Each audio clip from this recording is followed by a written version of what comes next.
Okay, so today we're moving on to chapter 41, which is based on climate change. So we're basically just going to talk about global warming, climate change, and greenhouse gases today, and that's kind of it. So I suppose this is the first thing. What's the difference between global warming and climate change? I think you hear those words so often that it can be hard to differentiate between them. Just to differentiate, climate change is a long-term change in the weather, okay, in the Earth's climate. So when we were discussing planets before the break, um, for different moons and different planets, I think it was the moons, I gave you like a range of temperature. I said that like whatever, one of Jupiter's moons has a range of temperature from minus 200 degrees Celsius up to whatever. Um, like when discussing Earth, you would have the same kind of thing. You'd be able to say it ranges, in the most extreme coldest parts, um, it would be minus whatever degrees up to the hottest deserts would be plus, I don't know, 40, 50 degrees Celsius. Um, and that is the climate that we expect on Earth. And essentially, when you have climate change, it's when that starts to change. So when your highest temperatures go higher and when your lowest temperatures go lower. And then in between those extremes, like parts of the world have temperature changes. If you look up a city in Russia, it will give you its lowest temperature up to its highest temperature. You can get the temperatures different times of the year, things like that. We know in Ireland, we've seen temperatures. I've certainly seen temperatures down at like minus 13, minus 14 degrees Celsius back in 2009, 2010. But that would be really, really unusual. Like our temperatures normally go down to like, minus 3 degrees Celsius. And then our high end, was it 2 summers ago, we did have some really, really hot weather. But generally speaking, our top temperatures are kind of 26 degrees Celsius, that kind of temperature. Um, Essentially, when that starts to change, when the expected climate for the Earth in general and then for specific parts of the Earth starts to change, you've got climate change. Okay, it's weather over long periods of time. Okay, so if you compare the range of temperatures in different parts of the world today with the range in temperatures 40 or 50 years ago or 100 years ago, then you're looking at climate change. Okay, global warming is the increase in the Earth's average surface temperature due to the effect of greenhouse gases. So I'll talk about this a little bit more later, but essentially greenhouse gases have built up in our atmosphere. Carbon dioxide being the main offender, but not the only one.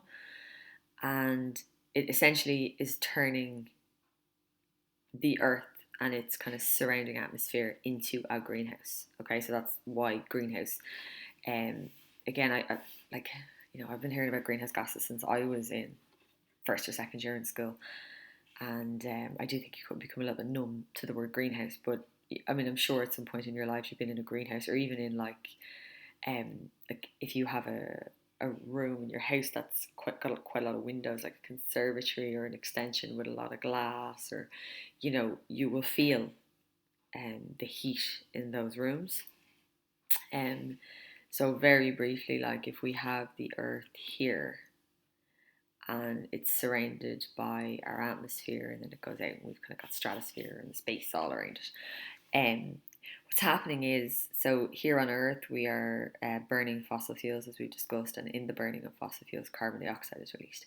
And what happens is carbon dioxide and some of the other greenhouse gases are sort of forming a layer here. Okay, so they build up here. So then out here we have the sun. Okay, and the sun is responsible for providing us with our heat and our light.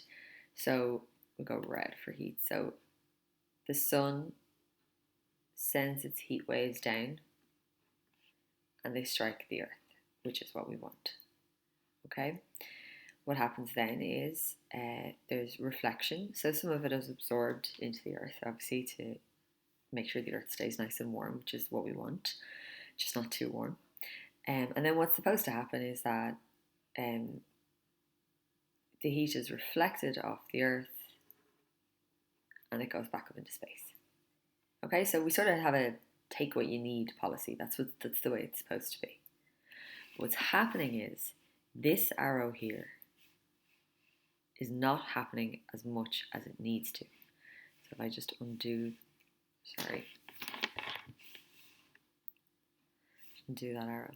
What's happening is when the heat is reflected, it is being trapped by these greenhouse gases, and instead of escaping, it's been sent back down to Earth. So the heat has already arrived, the Earth has already taken what it needs, and this has been reflected back out, sent on its merry way. We don't need you, thanks very much. And then the greenhouse gases here take it and they send it back again.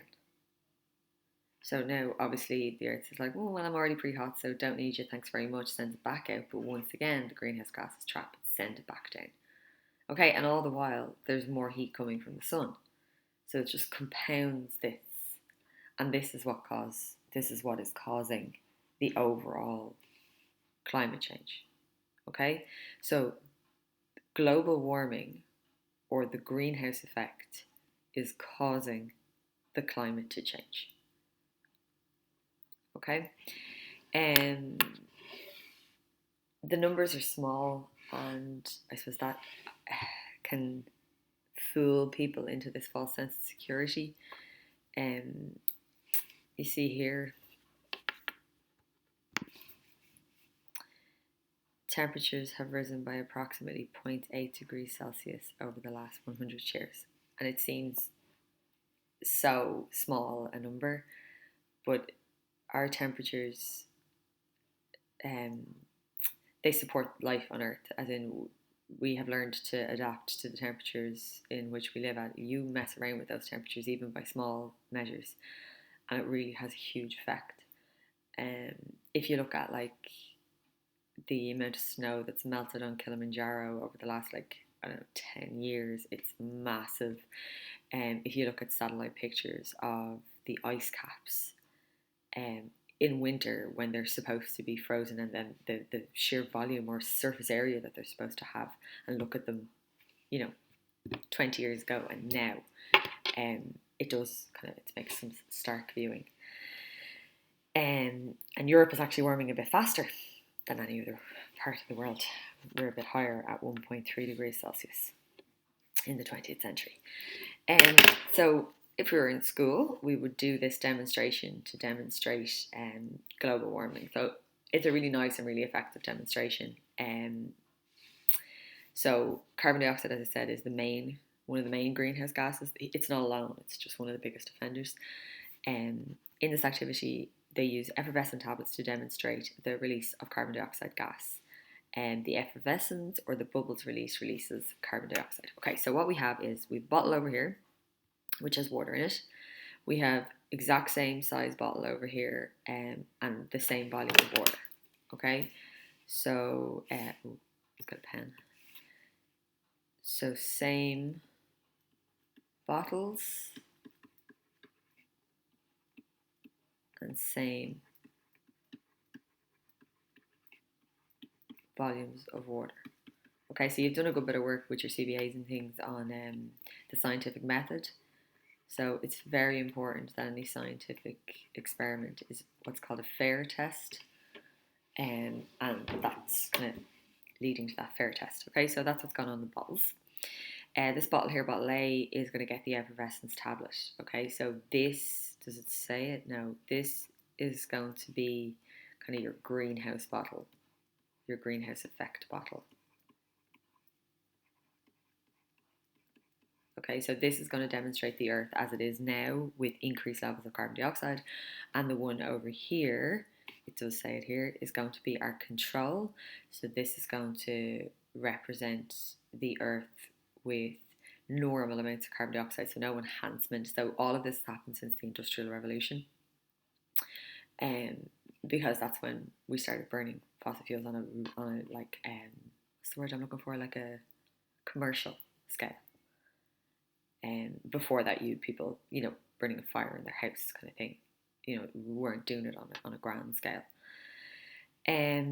So then we have a light bulb, and the light bulb is supposed to be your sun.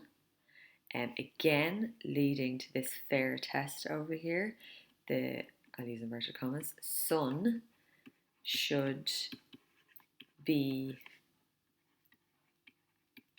equidistant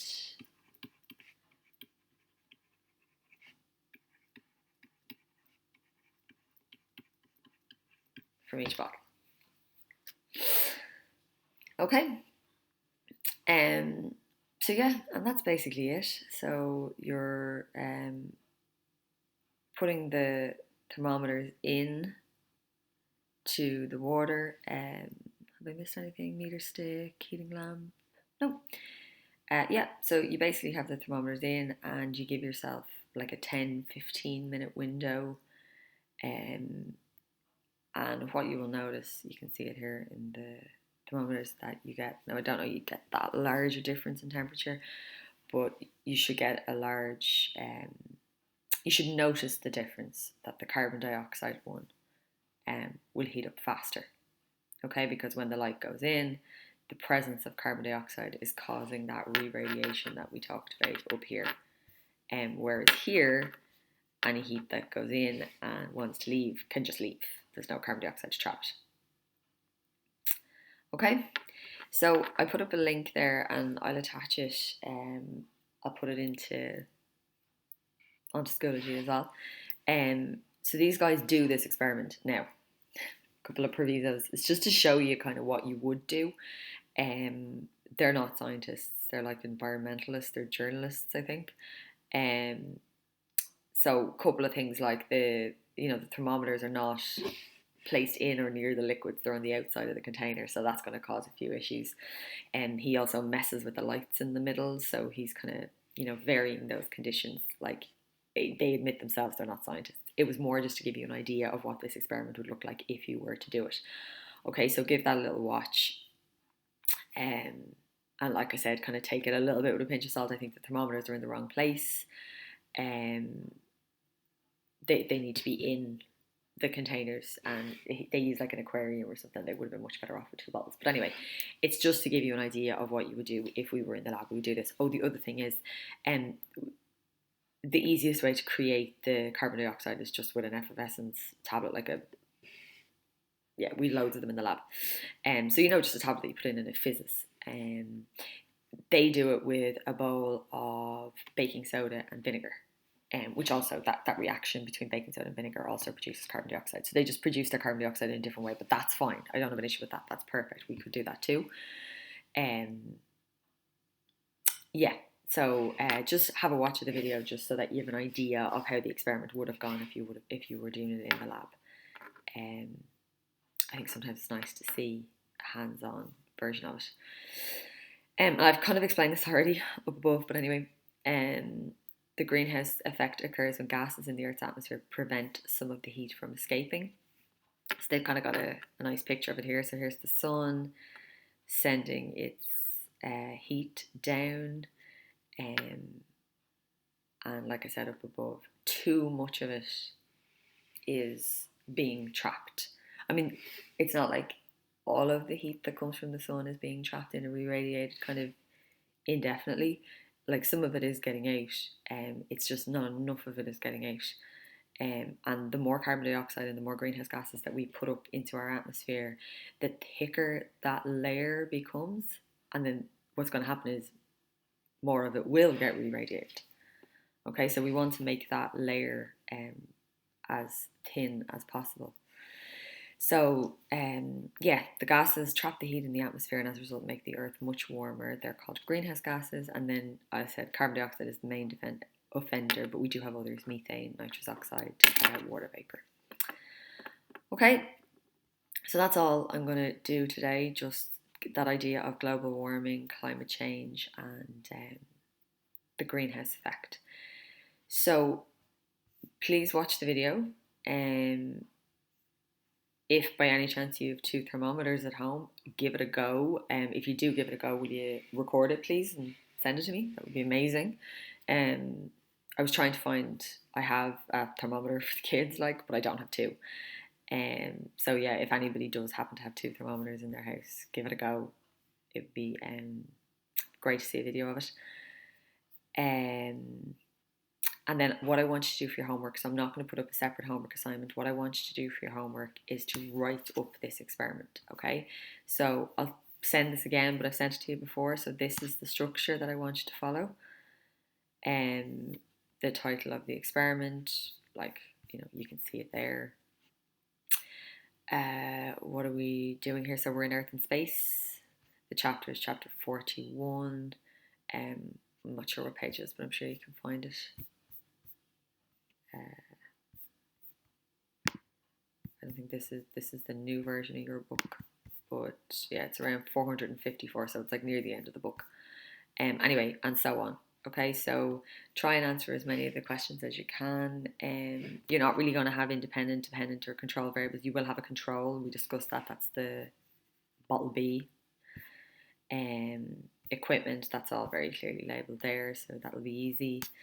The method, so I've kind of talked you through it, and you're going to watch the video, so you will see the method. So try and break that down into a set of instructional steps. So step 1, put whatever amount of water in bottle A and bottle B. Try and turn it into a set of instructions like a recipe for food. Label diagram, that's there, no excuses. Safety, and there's a couple of safety bits here.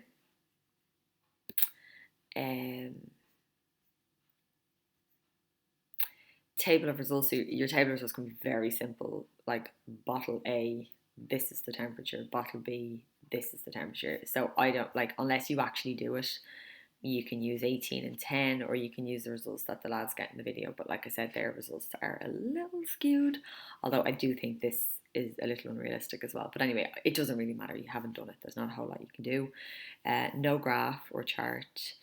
And there's no calculations. So investigation, evaluation. So for your evaluation, essentially you want to evaluate the experiment. So actually the evaluation would be very interesting on the lads' experiment, because like I said, they make a few mistakes. So things like making sure it's a fair test, was that done?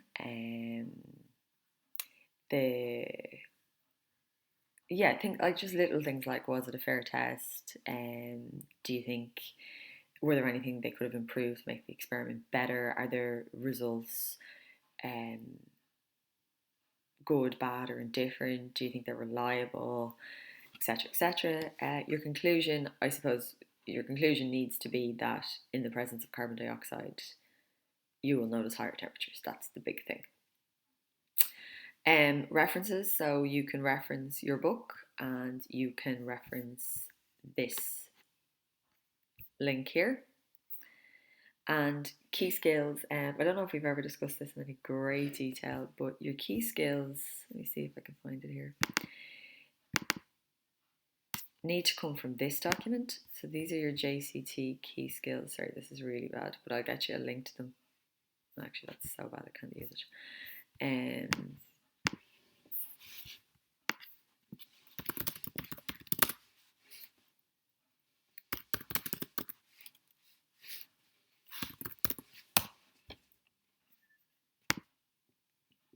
Okay, see if this will work.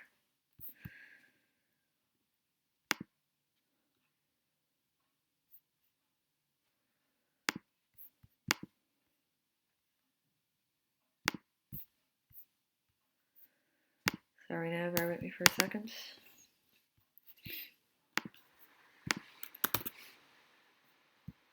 Sorry, I'm taking a bit of time about this because I think the key skills are quite important at the moment. So these are the key skills that you're supposed to be learning in class, throughout, whether it's science or maths or geography or history, it doesn't matter. You're supposed to be learning some of these key skills. And I think the key skills are important at the moment because you're learning different ones. If we were in school now, I might talk about listening and expressing yourself, or being responsible, safe and ethical in the use of digital technology, gathering, recording, organising, evaluating information and data, because we're in the room. Essentially what I want you to do for that experiment write-up is I want you to pick 2 key skills. Okay, so you might say that you managed yourself was one of the key skills. You use digital technology to manage yourself and your learning. I mean, this is what we're all learning to do now, so that's a good one. How else would this experiment? Communicating, using digital technology to communicate. I mean, I am literally teaching you this entire thing through the use of digital technology. So for that last part there, sorry now, like you see what I googled there, just literally key skills JCT science or just key skills JCT, and you'll get this. You want to just get this thing. I want you to pick a main key skill and then a specific one. So down here you say the main key skill and then this specific one, how you developed it, and the main key skill and how you developed it. All right, so take down your notes. Shouldn't be too much of that, to be fair. Watch the video so you get an idea of the experiment.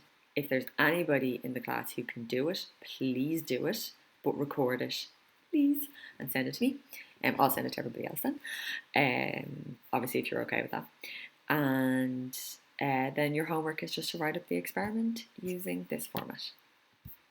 All right, and that is all going to be due for next Tuesday at 9:30. All right, so have a good week.